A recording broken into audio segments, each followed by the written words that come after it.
Good afternoon, everybody. Today is Friday, March 15th, 2019. I am your host, Chris Dorso, and this is Higher Ed Live Special Edition. So once again, higher education is in the national spotlight. We had dozens of people. We had parents and coaches and consultants and, yes, celebrities indicted earlier this week in a massive college admissions scandal that begs questions about whether or not the entire system is rigged to favor the wealthy. And in this special edition broadcast, we will discuss the scandal with an esteemed panel of higher education experts, diving into the many issues that this scandal raises. And we've got a million things that we can talk about. I feel like the story changes every half an hour, but we will explore the institution-wide short and long-term repercussions. We'll try to determine what the best next steps are for all of us in enrollment management, and we will answer any questions that you have along the way. Higher Ed Live Special Edition is part of the Higher Ed Live Network. Our episodes offer you direct access to the best and the brightest minds in education. Be part of the live broadcast by sharing your knowledge, and you can participate by tweeting us. Let me reset my tweet deck there at hashtag Higher Ed Live, and we will take whatever questions we can. All of our episodes are free and easy to access in the video archives at higheredlive.com, or you can subscribe to the podcast, higheredlive.com/podcasts. Higher Ed Live is produced by M. Stoner, a digital-first agency that is committed to tailored solutions that drive real results. And today's episode is also sponsored by our friends at Mongoose. Mongoose is the creator of the wildly popular texting platform Cadence. We here at the College of Brockport are big fans of the Cadence platform. It has helped over 400 institutions facilitate engagement via text messaging at critical friction points throughout the student life cycle. For case studies, best practices about how texting can help your institution, please visit mongoosecadence.com. All right, and with that, we are going to bring in our esteemed panel of guests. We have some fantastic folks with us today. We have Eric Hoover, who is a senior writer from the Chronicle of Higher Education. We have Stephanie Niles, who is the president of the National Association for College Admissions Counseling, NACAC. She is also vice president for enrollment communications at Ohio Wesleyan. And Julie Lythcott-Hames, the former dean of freshmen at Stanford University and the author of How to Raise an Adult and Real American. And I apologize to her because both of my copies of her books are out with friends right now, so I had to stop at the library and pick up copies of the books to show you all. Both fantastic books, How to Raise an Adult, as both a higher education professional and as a parent is life-changing. So there you go. So again, don't hesitate to ask questions along the way, and I'll do my best to ask those as they come in. But let's get started. So this story has so very many tentacles that stretch all over the place. We're going to start with the basics. Eric, as our on-staff journalist today, you want to do just a quick recap of what we know at this point Friday afternoon? Yes. So I'm trying to remember back to Tuesday morning at about 10:30 when I thought I knew what I was going to do this week. It was going to be a rather leisurely week, relatively speaking, as I planned a trip that had nothing to do with this. But then we learned late morning that these just kind of sweeping indictments were thrown down by federal authorities.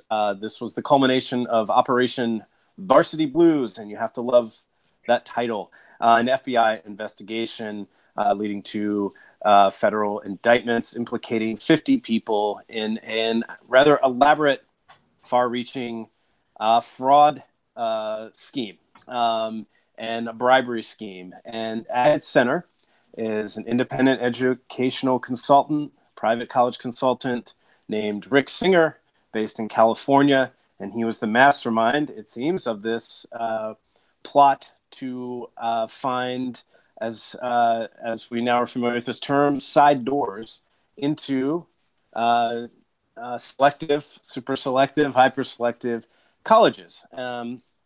And he used deceit to make this happen. And he had two primary strategies, exploring, kind of taking advantage of weaknesses, if you will, within the admissions process. And one thing he did was to funnel thousands and in some cases millions of dollars from his clients, mothers and fathers who, as he is alleged to have said, wanted a guarantee that their child would get into the college of their choice.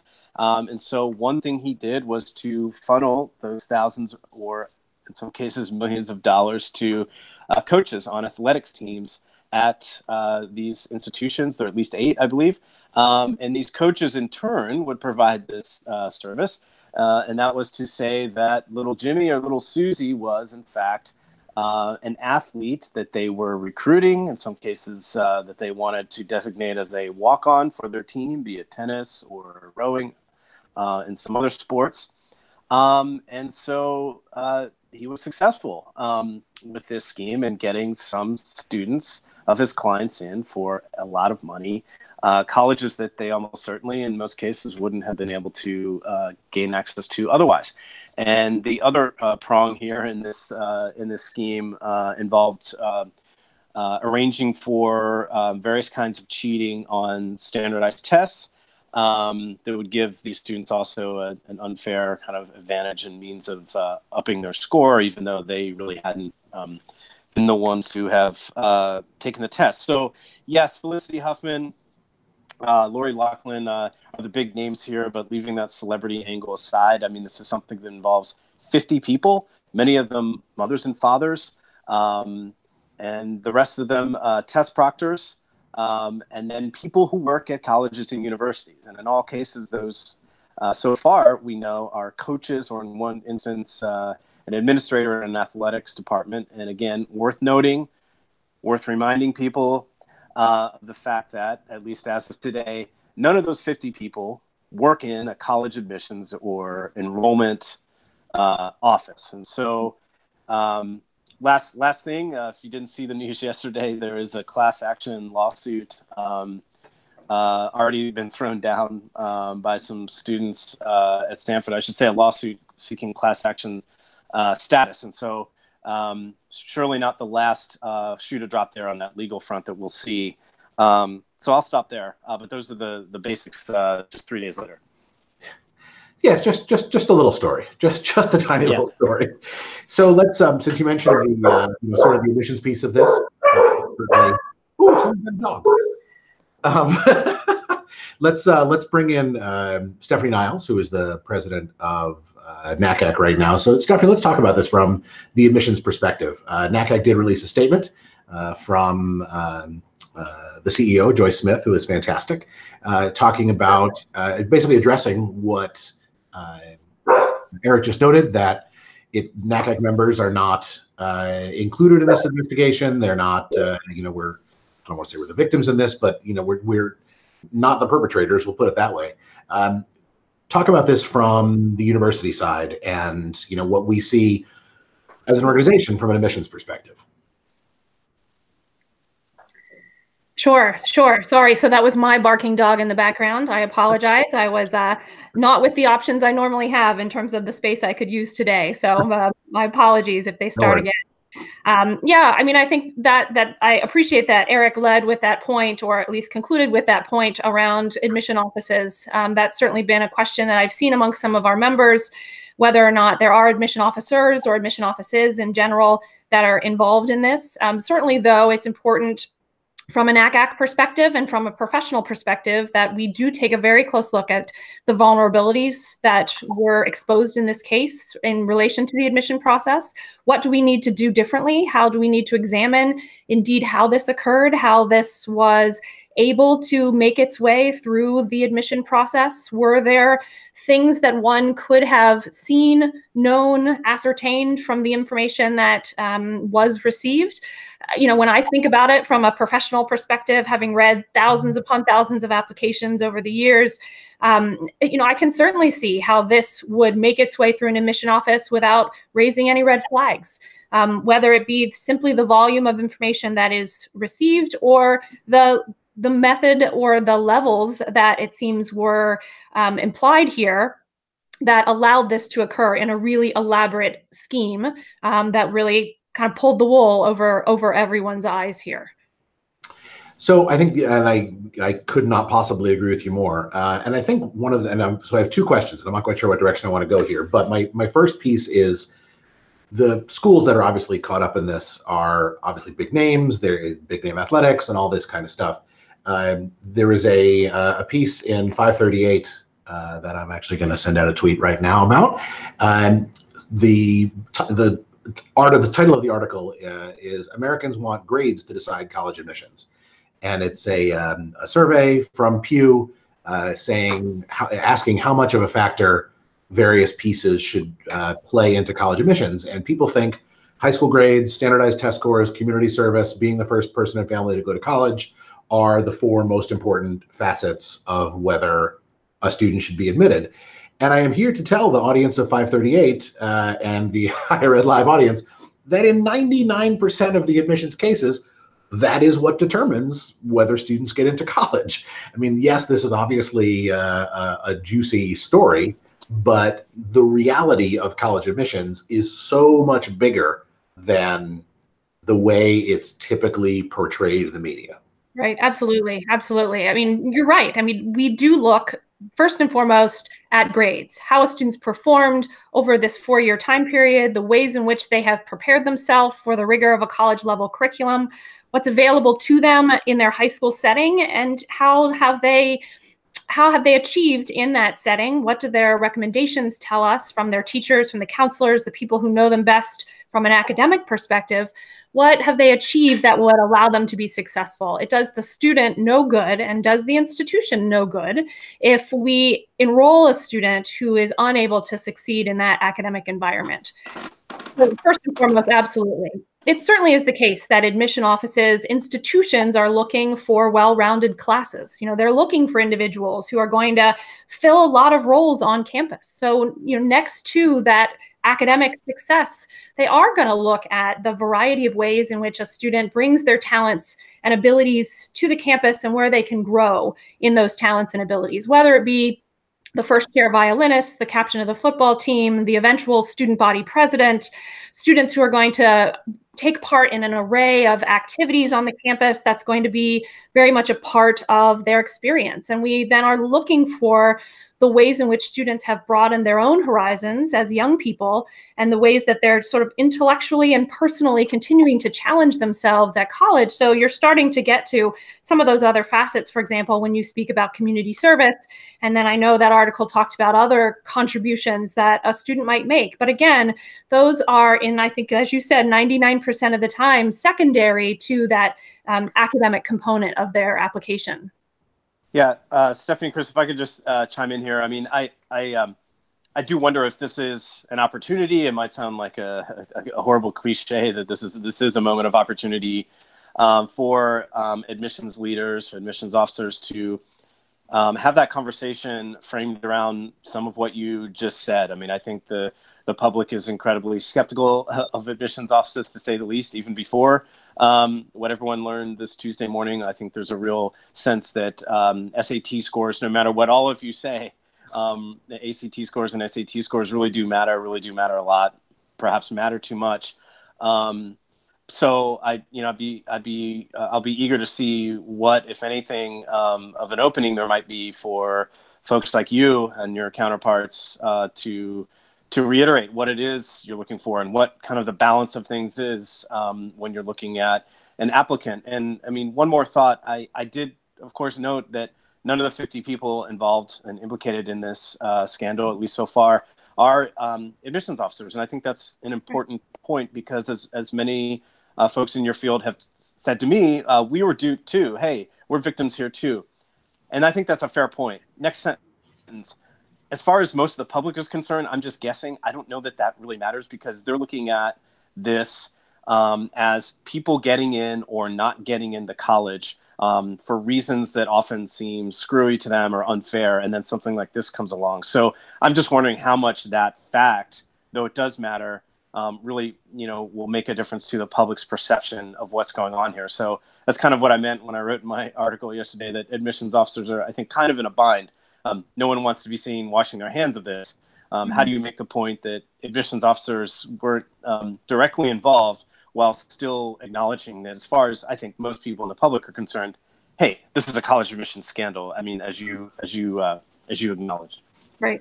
And I think you're right. I think that it will open up the doors for a conversation. I think that it is critical that we do take what perhaps we see as an opportunity in this scandal to have that conversation, to further examine the process.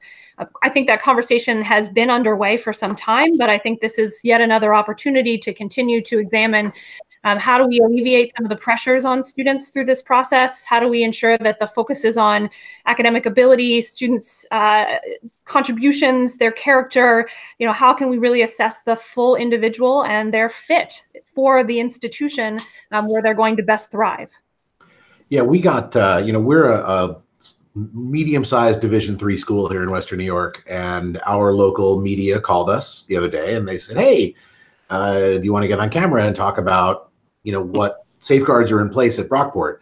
And the gut reaction here is, well, nobody's paying $500,000 to get into Brockport.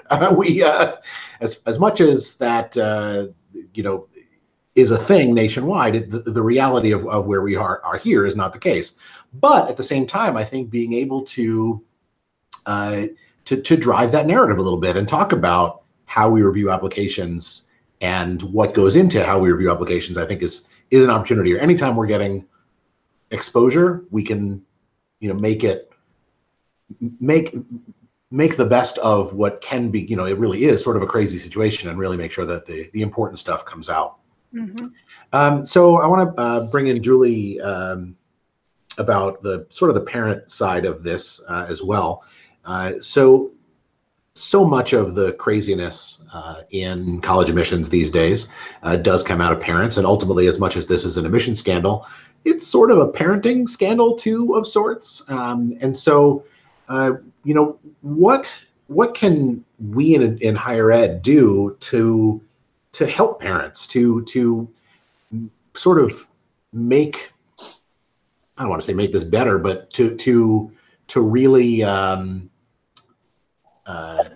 how do I phrase it? To bring the reality of what college admissions is to parents in a way that is helpful. Yeah, it's a parenting scandal, all right. It's an ethics scandal. I mean, it points to the cold, sobering fact that we have a huge problem around ethics in this country, and in every capacity. This is one example.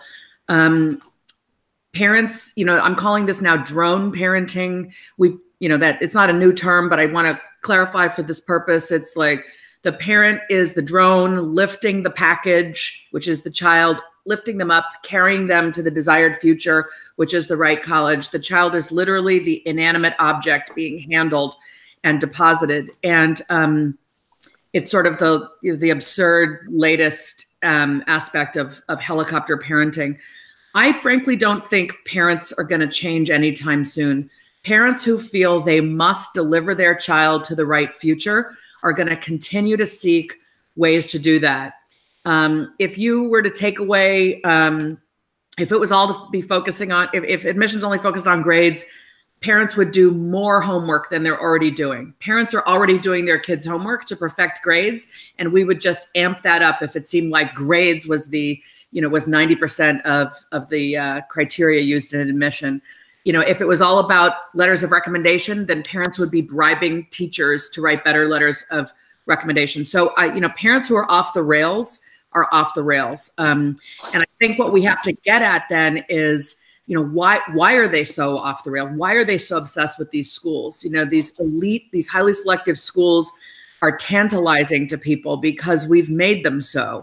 It is not true that the U.S. News top 20 are the top 20 schools in America. They just happen to be tops according to some rubric U.S. News came up with. There are plenty of amazing schools. We have to be much more nimble at narrating to that fact so that parents aren't so obsessed with getting their kids to those big brand name places. So telling the truth about, look at these other amazing schools. Look at this honors college at this public school you don't think you've ever heard of. Look at these amazing small liberal arts colleges. Look at how this amazingly successful person started in community college and then went to their state school. Like telling the truth of the fact that there are myriad paths to success, the more we can create videos and movies and stories and podcasts that illustrate the truth of that, I think the more we can kind of get parents back on the rails, so to speak.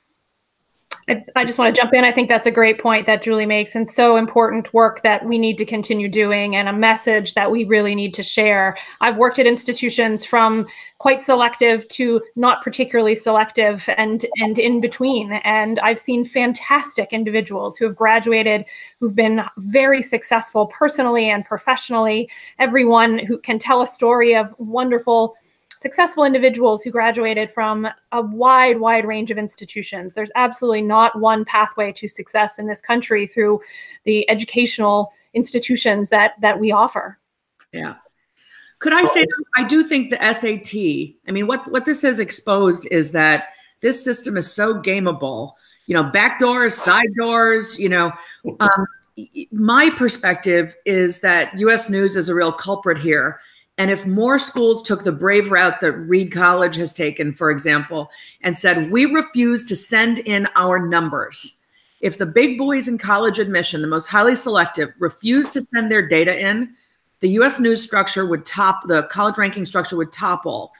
And if schools then were let off the hook, not needing to worry about proving how selective they are and showing how high their median SATs are, which are both factors in the US News ranking, if that ranking went off the table, couldn't schools settle down a bit and actually focus on admitting kids based on a truly holistic review? Or am I wrong to think that that would change things? I think it's a great question, Julie, and I feel like there's fascinating answers we could possibly come up with. But I also would add to your thought that I do think, and I'm not here to defend US News, but I do think US News is often a convenient kind of foil for all kinds of behaviors that are institutionalized among at least a set of colleges and universities that are competing with each other, even though it seems like, well, what are they competing for? They seemingly have everything. Okay, so like selectivity, acceptance rates. This is something that derives parents' behavior, and it shapes their thinking about what a worthwhile college is or what an essential college is. I mean, okay, US News has taken that controversial metric, right? Acceptance rate as gauge of quality. The lower, the better. They've taken that out of the rankings. It still matters to people, if not in admissions offices at so many colleges, then at least people who are in charge of the campus itself. So I do wonder, like, even if US News just crumbled into dirt, so many of these behaviors and impulses that people often say are driven by US News, I do think that appetite would still be there on the campus level for some, not all, but for some colleges just wanting to compete with their peers. I mean, it's fascinating to me. Google Stanford, Google any big name school or pretty much any college, and probably what's going to come up is the name of the school, where it's located, and its acceptance rate. I mean, this is just something that people are constantly Googling up, and it matters to them, even though that particular metric no longer, you know, is part of US News formula. So I just wonder how much of this would just continue inevitably, not to be totally depressing here, but right. Well, I think that's valid, and I think that's, you know, but to Julie's point, it's a tough system to break, because it's the whole competitiveness of the higher education system is so ingrained in who we are. I just tweeted a little piece from Kevin McMullen from CollegeWise, who talked about name branditis, and has name branditis gone too far? And if you took the names off of the US News top 20, you know, take Harvard, air quotes, out of the equation, take Stanford, take whatever out of the equation, and just rebrand them as a different name, and you couldn't refer to it as for the school formerly known as Harvard, would you still, you know, what are you going to get out of that experience? And is it still as appealing to you to apply there, to pay a consultant millions of dollars to get you there? And admittedly, I think part of the answer to that question might still be yes, because the system is what the system is, and there's still that connection that you're making at those elite schools. Until we can spread it out across everybody else, those connections are still going to be there, and so it's going to be a self-propagating sort of thing. So I agree, it's harder to break than I think we would like it to be. That's not to say we can't push in that direction, and that's incumbent on the rest of us to make sure we help push in that direction. Well, it's an interesting question too, Chris. I mean, then we would be doing a test essentially to see, is it the name brand or is it US News, right? Is it the tool or is it the brand? It's the name itself, which is driving the furor in this process. So let's talk a little bit about one of the things that really that came out of this, that as sort of a secondary piece that I didn't even think about when the story first hit. Is the racial socioeconomic overtones to this. A good friend of mine from high school, one of my closest friends, went to Cornell, got her law degree, is Latina, and she talked about how she felt like she had to constantly justify her existence at the school she was at.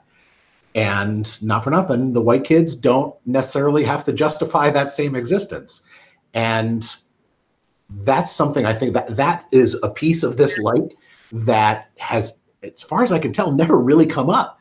I think we know, especially those of us in the field, we get it, but it's certainly never been vocalized the way I've seen it through tweets and through posts and all of that over the last couple of days.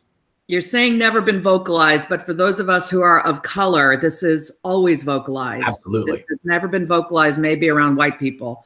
Yeah. But this is an extraordinary truth that those of us, and I'm one of them, who attended an elite school as a person of color, we are constantly subjected to that inference.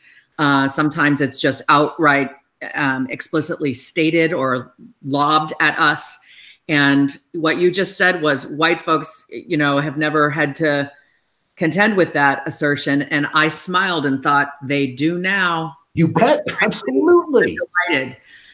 I have, of course, I've had a career in higher ed. And when I see online prior to the scandal, the nasty language about Black and brown kids stealing spots from more deserving white kids, my response has always been, the largest set-asides in this country, or the greatest amount of affirmative action, goes to children of donors, children of legacies, and children who are athletes. And the NCAA athletic population is primarily white, contrary to the optics, which has you think football players and basketball players are the only NCAA athletes. The majority of NCAA athletes are white.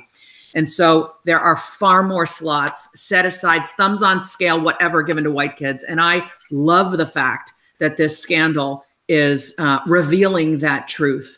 And I hope it makes folks a little bit more humble about their feeling the need to accuse a set of marginalized folks, Black and brown people in this country, poor people, first-gen kids, accuse them of stealing their spots. It's really white wealth and white privilege that's stealing. If any spots are being stolen, those are the folks doing the stealing.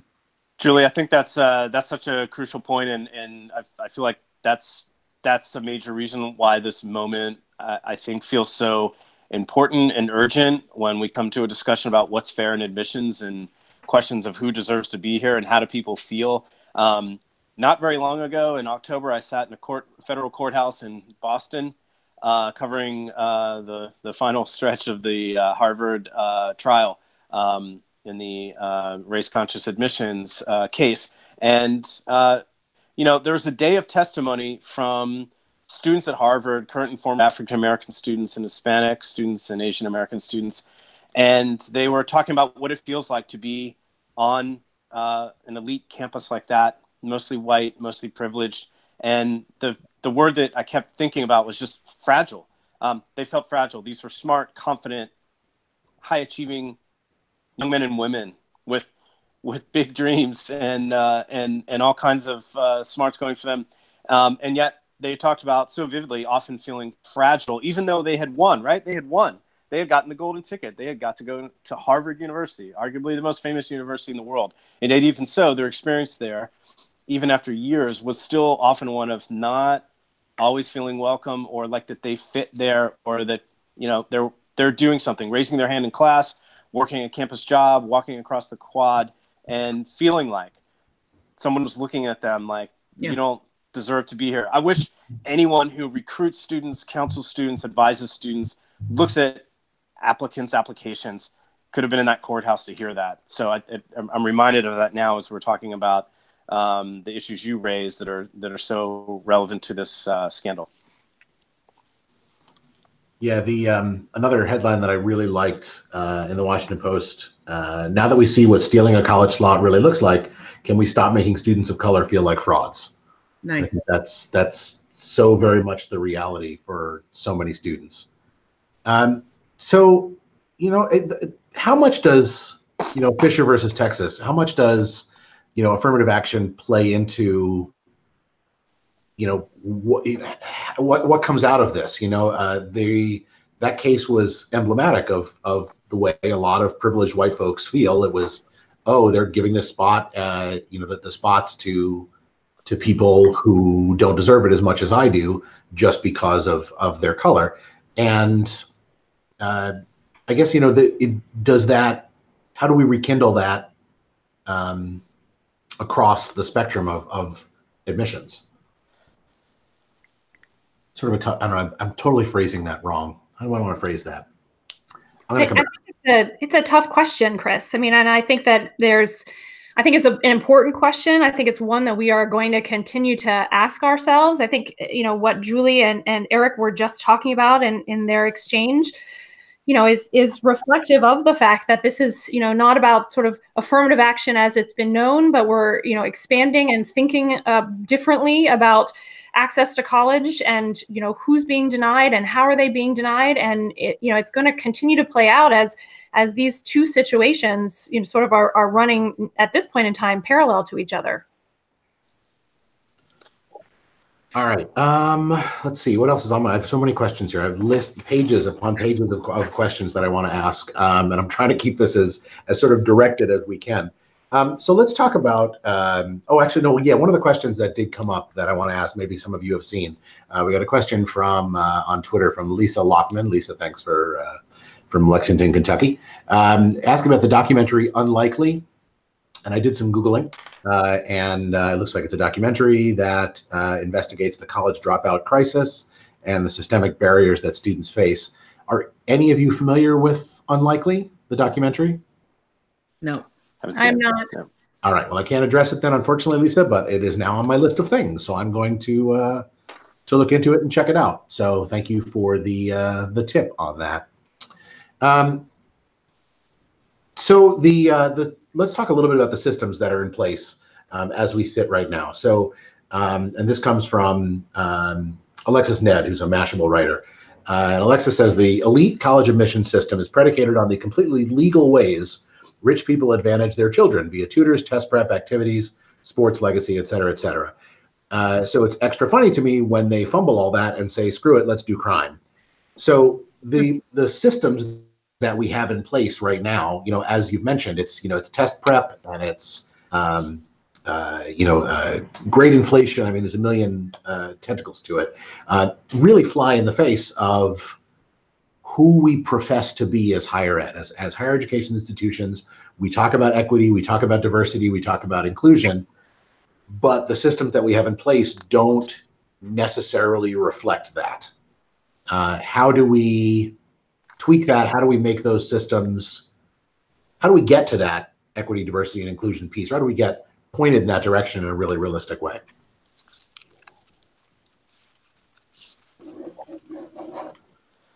On today's episode of Stump the Panel,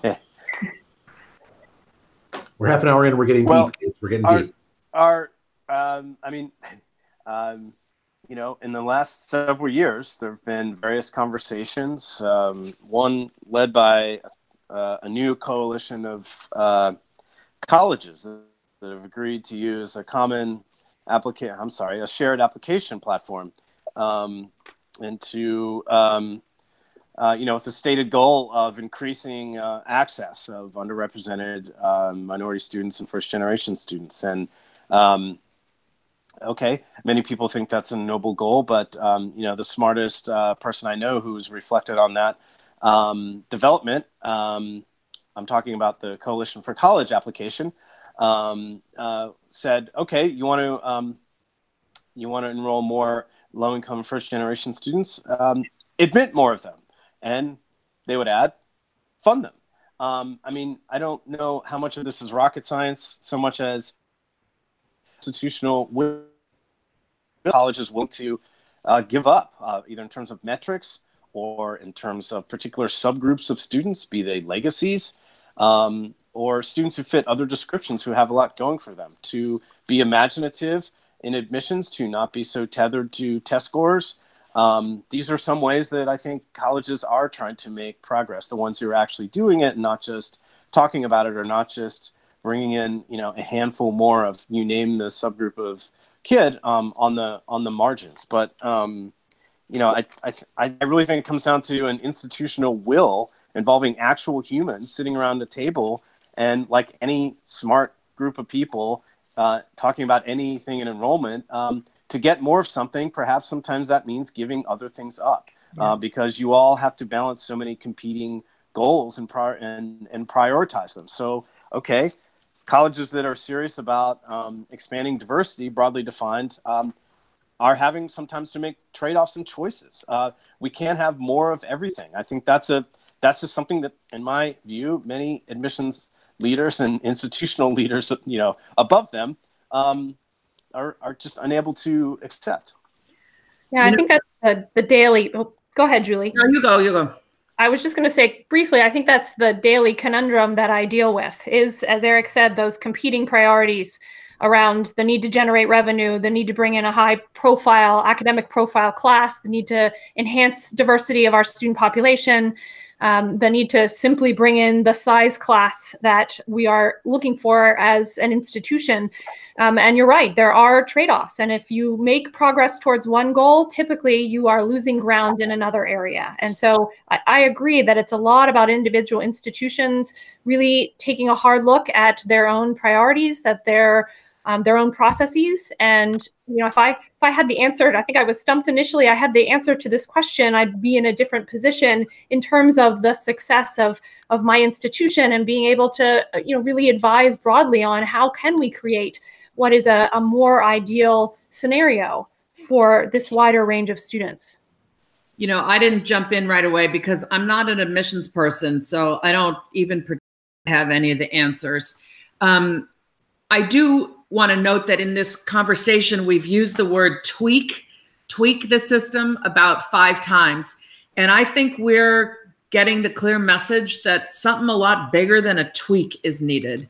We need to dismantle and rebuild the system. It is broken. It is gameable. It is scammable. It is in ways unethical. It's not, you know, I trust that the smart people who run these institutions of higher education and their admissions and enrollment offices can put their heads together and reclaim their profession, you know, from the claws of all of this scandal. I mean, I think if I was in admissions, I would, as I'm sure everybody is, I would just be so frustrated, angry, saddened, and mortified that some crooks have run away with my profession. And I would hope it's really prompting some, like, stop the presses. As soon as we get our admissions letters out next week, you know, we're all going to go into a cave somewhere and, like, figure this out. I'm on the board of a nonprofit here in East Palo Alto whose mission for 24 years has been get first generation kids of color to and through college. And we've had kids with 4.3 GPAs from local high schools get denied by the University of California schools. Why? Because they're now taking so many kids from outside California, so many other countries, to pay for the damn education. You know, California is turning its back on its own kids, which is just such a travesty. I believe that the standardized test thing has to go. The SAT is a function of wealth, period, end of sentence. Let's not pretend it's anything otherwise. Stop asking for it. Stop looking at it. Have the guts to evaluate kids on metrics that are more clearly the work of the actual kid and their intellect and their capability instead of the dollars in their parents' pocketbook. And finally, I'm going to say there's a guy named Bob Sternberg who used to be a professor at Tufts, used to be a professor at somewhere else. I can't remember off the top of my head, but he's now at Cornell. He developed an assessment tool that is twice as accurate as the SAT at predicting first-year success and does away with the disparities in terms of wealth and ethnic background. Bob Sternberg has developed a tool. He calls it Kaleidoscope. He calls it Rainbow. He's tested it. It's been written about in journals. It is a better assessment of multiple intelligences. And I think now's the time to call Bob Sternberg and say, can we try your test on our campus? The College Board funded some of his trials that demonstrated it was more effective than the SAT. And then, the College Board decided they didn't think his test could be scaled up nationally. I wonder why. They're behind the SAT. Right. There are better ways to evaluate kids is what I'm saying. And I think it's time to really invest in what those other ways might be. All right. I have added the Rainbow and Kaleidoscope projects on my list of things to learn about. I can't agree with you more on that, Julie. I think it's funny that, one of the first things that we talked about in the scandal, it's an admission scandal. Like, everybody calls it the admission scandal, and the first thing is like, well, it's not really us. It's a consulting scandal, and it's a coaching scandal, and it's everybody else. But we've got to own it. We've got to own it, and whether it's, even though we weren't the cause of it, we are the underlying cause of it, whether we like it or not, and we do need to. You're right. It's not a tweak. We do need to rip stuff up and start over. Correct. Yeah. To that point about ownership. I mean, to again, reiterating that none of the 50 people implicated are college admissions officers. But I want to add one more wrinkle to that point, though. I've heard from 6 or 7 admissions directors and associate directors, and then just a few admissions officers who I think are known to be fairly young. And you know what? They're really pissed off, pardon my French, because all of them are telling me a similar story over email, and I'm going to have an article about this next week. And they're telling me this. Okay, no one who works in admissions has been charged in this scandal. And okay, maybe all the admissions folks at all these colleges didn't know this was going on, and this was all news to them, and they're shocked to hear it. But what all of them are telling me is that as shocking as this might seem to the public, that, athletic coaches in general have, on many campuses, leeway to usher students in through a side door. That might be really shocking and a forehead slapper for most of the country. But for all these people who have worked in admissions offices at selective institutions, Division I schools, mostly for many years, they're saying everyone knows this goes on. All of us in our office know this has gone on. And what they're telling me, they're sharing stories with me about minority applicants, first-gen applicants that they had gone to bat for throughout the evaluation process in committee, and they were shot down. They felt like they couldn't get that kid in, no matter how passionately they made the case for them. And guess what? The coach had power that they didn't to get someone in. And in many cases, we are surely talking about white, affluent, so-called athletes. And I just think that, yes, admissions officers might not have played a central role in this scandal or any role at all, but it's not news to so many people who work in admissions that this weak spot in the process, giving this great power to coaches, is part of the system. And that's a systemic kind of issue. And as one of them put it to me, even if I had been bribed for $1 million to make a case for this kid, I have people above me checking off on my decisions or overruling it.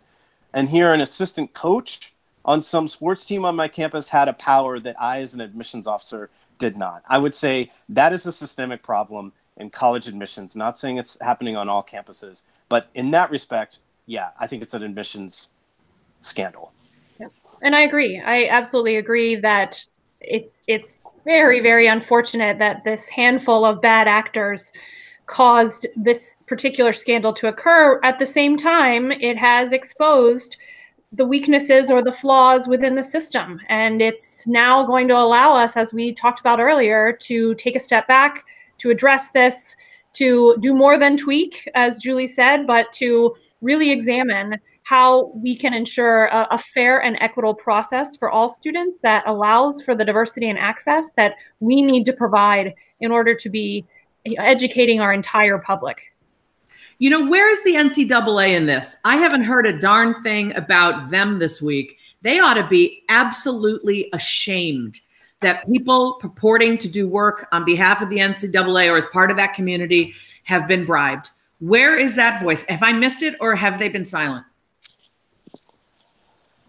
Yeah, I haven't seen anything, and that's the question I was going to ask too. Yeah, as much as, you know, oh, we're getting a statement from NACAC, and you know, it's being covered by the Chronicle, and it's covered in all the education press. I haven't seen. I mean, has ESPN covered it? Has this been? I don't know that it has. It's on TMZ because of TMZ is all over this. Yeah, but well, okay, so that's a side question. So does the fact that there's sort of the celebrity aspect of this does it helps? Well, it certainly helps from a publicity perspective, because that was the first question my wife asked. My wife said, why are, you know, the two faces of this the two moms and not the two dads? And the easy argument is, well, you know, William H. Macy wasn't indicted, so you can leave him out of it.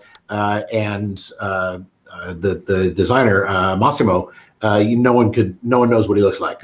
You know, so you know the people because they're on TV, and so we can put them out as the face of this. But does that, it certainly brings it, otherwise it wouldn't get past the Chronicle. It would be a higher ed story, and no one would talk about it. But there's definitely a gender piece to this. Absolutely. Story, that it's moms who get arrested for letting their kids play in the park. Moms who are working class who let their kids play in the park while they work their minimum wage job. Those are the moms that get arrested. Moms get arrested for letting their kids walk home from school. This is, you know, mothering. Helicopter parenting is available to all genders, but it tends to be moms who are more visible. They're made more visible in the illumination of the stories.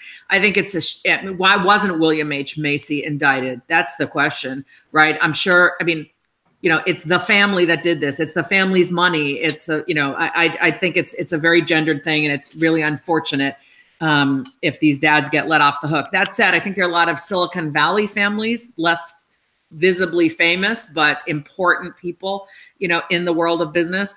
I think, you know, there are plenty of dads who are implicated in that. And so hopefully in the end, this will be an equal opportunity indictment.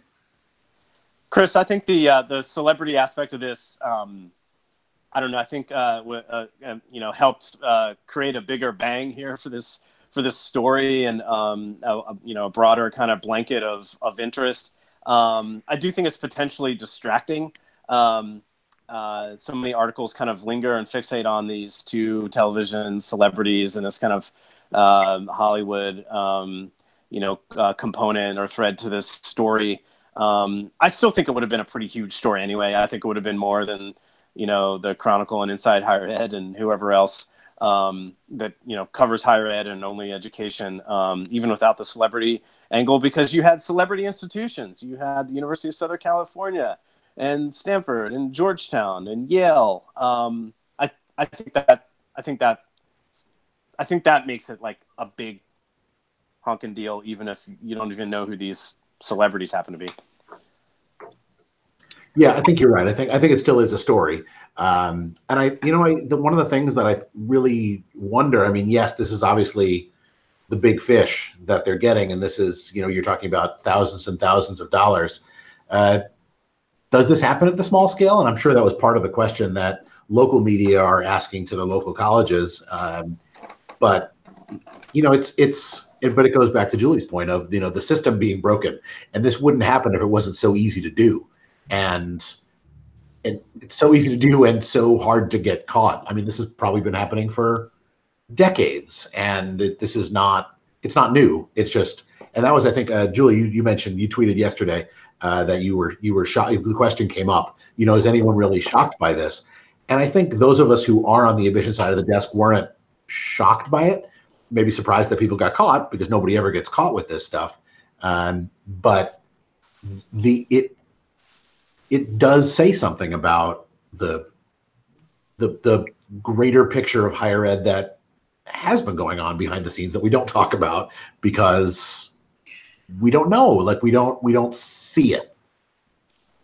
And I very naively probably was shocked. And I said that in my tweet. I'm a Stanford person. I worked there. I have tremendous respect for the place. And every step I took taught me that my colleagues were incredibly highly ethical people full of integrity. And so I was one of those people just whiplashed by the fact that this kind of stuff actually happens. I thought it was kind of urban myth. I thought there were checks in place to be sure that it didn't happen. And I was shocked because, institutions of higher education are sort of in many ways the keeper of, I don't know, do I sound so naive saying this? Like I'm about to say like the keeper of moral virtue in America. Like this is where democracy gets taught and preserved. And these are where values are taught. And this is where the hardest questions are grappled with. And this is where, everything is reckoned with. I mean, I actually believe that. And so, did find myself just disbelieving that, not that parents would want to do this, but that somehow a few rogue actors on these campuses would turn out to be able to be bought and not, have that behavior discovered.